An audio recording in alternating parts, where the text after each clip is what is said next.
Hey there folks, Scottsdale Travel Chick Sidekick here to present our travel guide on Ambergris Key and San Pedro Town in Belize. In this video, we'll tell you all about the cool things you'll want to see and do, along with how to get there and where to stay. Plus, we'll throw in a few fun facts along the way. Okay, let's go. First, a little background. Belize is a small Central American country just below Mexico and just east of Guatemala, facing the Caribbean. And Ambergris Key is Belize's largest island at 25 miles long and about 1 mile wide. It sits very close to the second largest barrier reef in the world, and it's an ideal base for water-related activities like snorkeling, scuba diving, and fishing.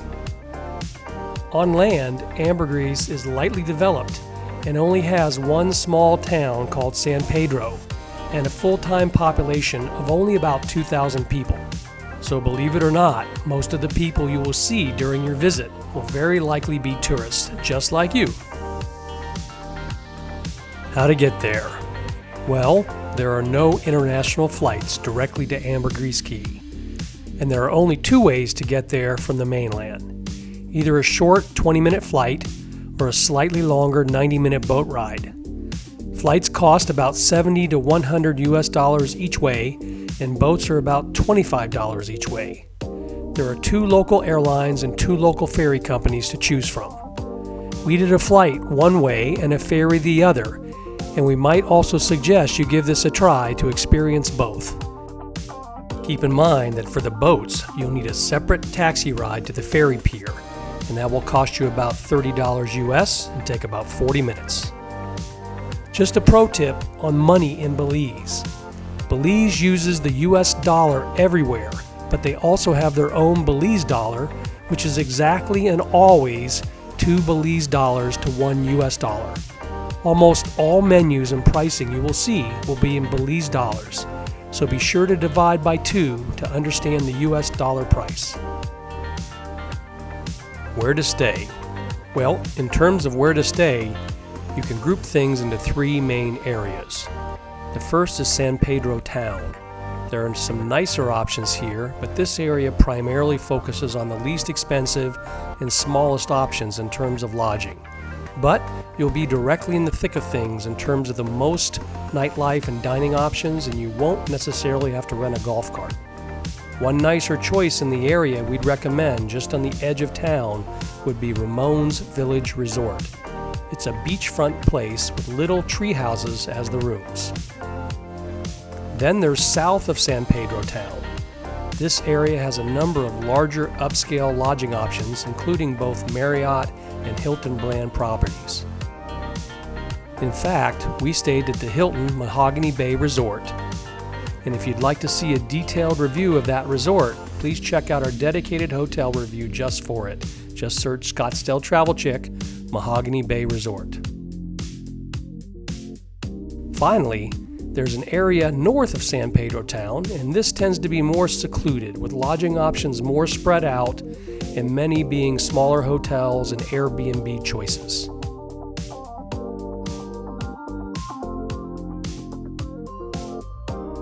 Finally, just a pro tip.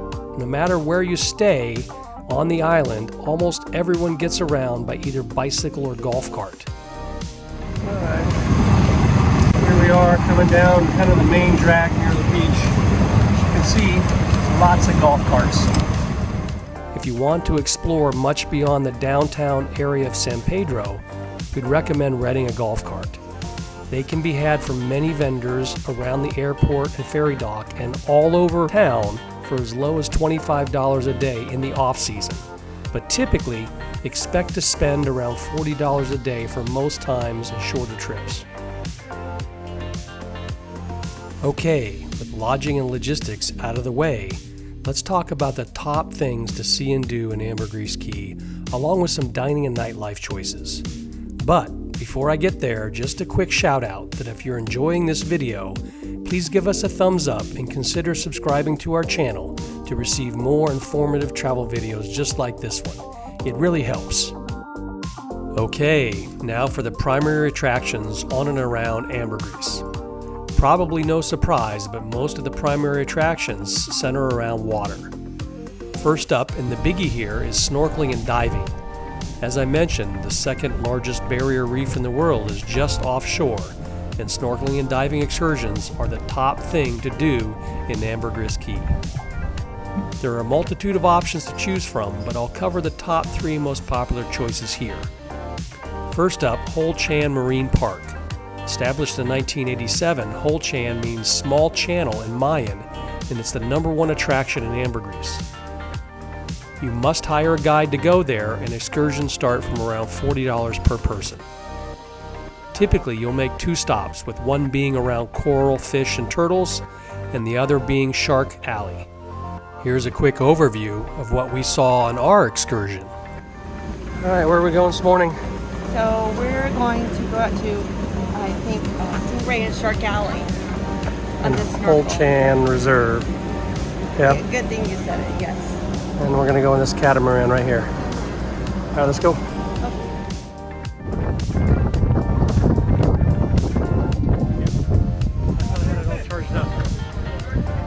Ready to go?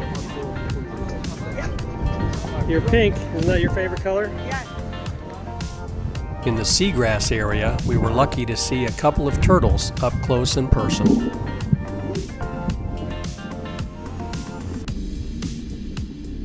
How cool is that, huh?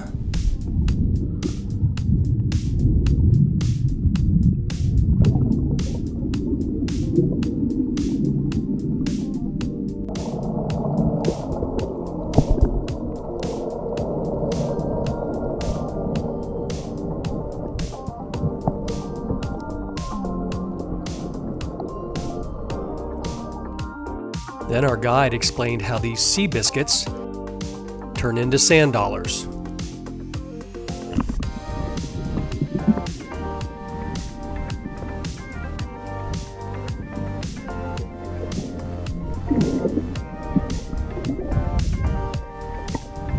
Then it was shark time, starting with this one and then a whole bunch of them later.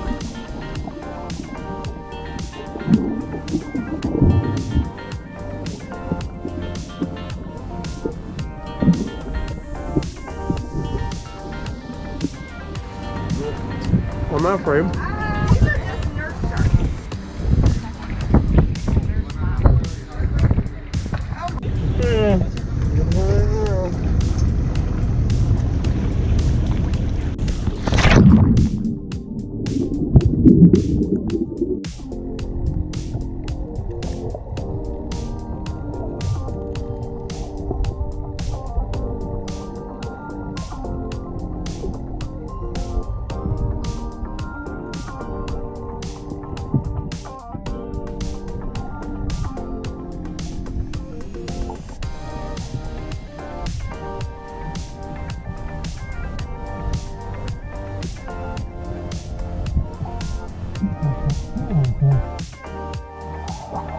Oh, and we got to see some stingrays too. Next up, and another popular choice, is Mexico Rocks. It's a lesser known location, but the benefit of it being much less crowded.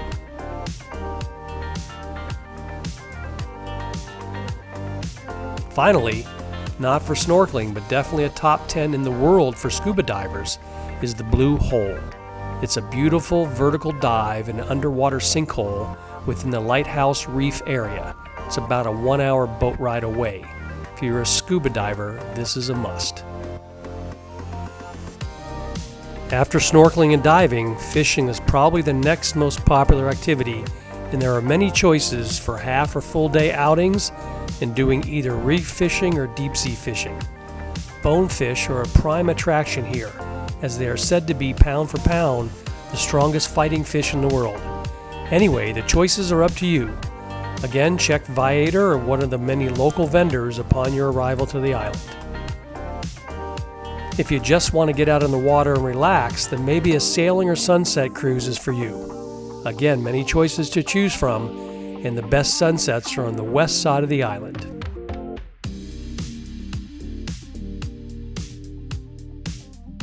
How about visiting another island? Many people like to take the day trip to Key Caulker, which is about a 30-minute ferry ride away. This island is even more rustic and more laid back than Ambergris. If you want the real deal, man, try a day trip to Key Caulker. Finally, if you've simply done too much drinking or just want to relax and do next to nothing, then there are lots of options to just grab a chair or a hammock on the beach and chill.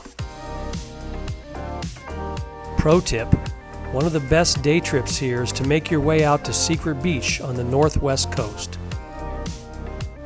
Here's some drone footage headed north from Blue Bayou down to Secret Beach, almost at dusk.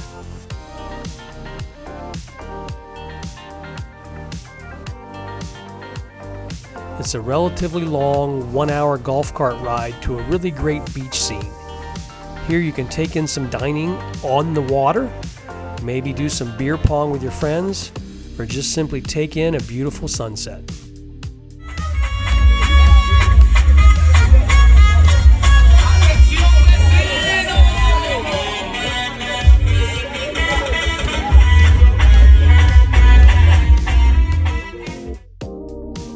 Finally, how about the dining and nightlife scene on Ambergris Key?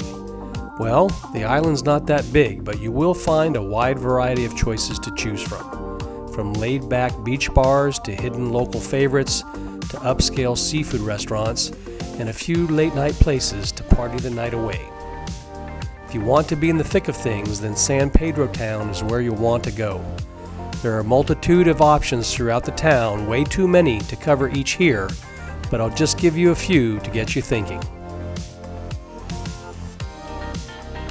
El Fogon has been a long-time local favorite on an unassuming side street in downtown.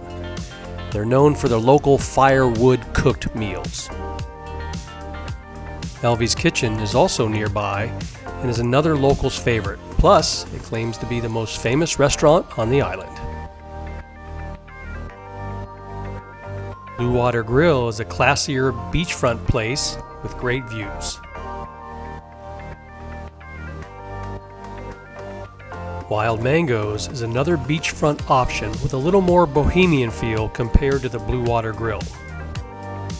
If you want the whole gamut of places to pick from, head to a sandy beach road called Boca del Rio Drive. You'll actually drive your cart along the beach, and there are many choices facing the water or even out on piers over top of the ocean. Many of the places will have DJs or even live music on most nights.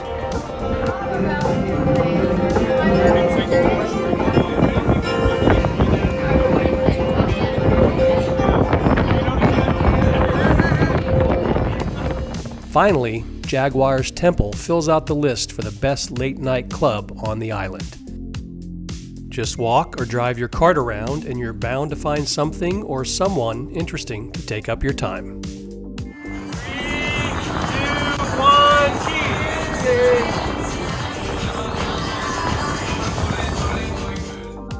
If you're staying outside of San Pedro town, not to worry, there are still lots of options to consider. But they will be a bit more spread out and you'll definitely need a golf cart to get you around. On the south side of the island, the only option, in our opinion, is Toast. It's the epitome of a classic beach bar and was our absolute favorite place of everything we tried on the island. Nothing fancy, just a basic beach bar with cheap eats, cheap drinks, nice people, and a beautiful beach view. Plus, on most nights, they have live music. An awesome little bar and quick little bites to eat. All right, let's take a look. So we're gonna go check it out. Look how blue the water is. And then, just a little beach bar. But they have some games. They have cornhole and some bowling and some seats you can sit in the water. Try their cornhole or beach bowling games or get some pics sitting out on their water swings. And a pro tip, if you're not driving, maybe challenge the staff to a shot with their ring toss game. No one's any good. Come on, ladies.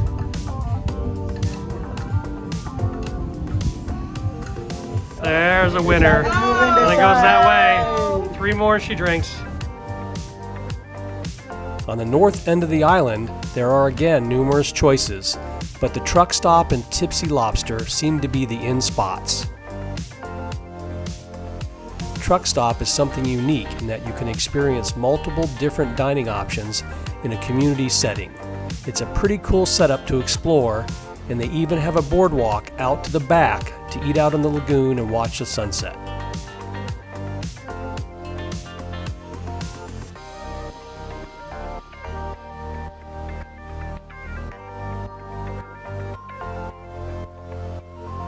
And can picnic out here in the lagoon.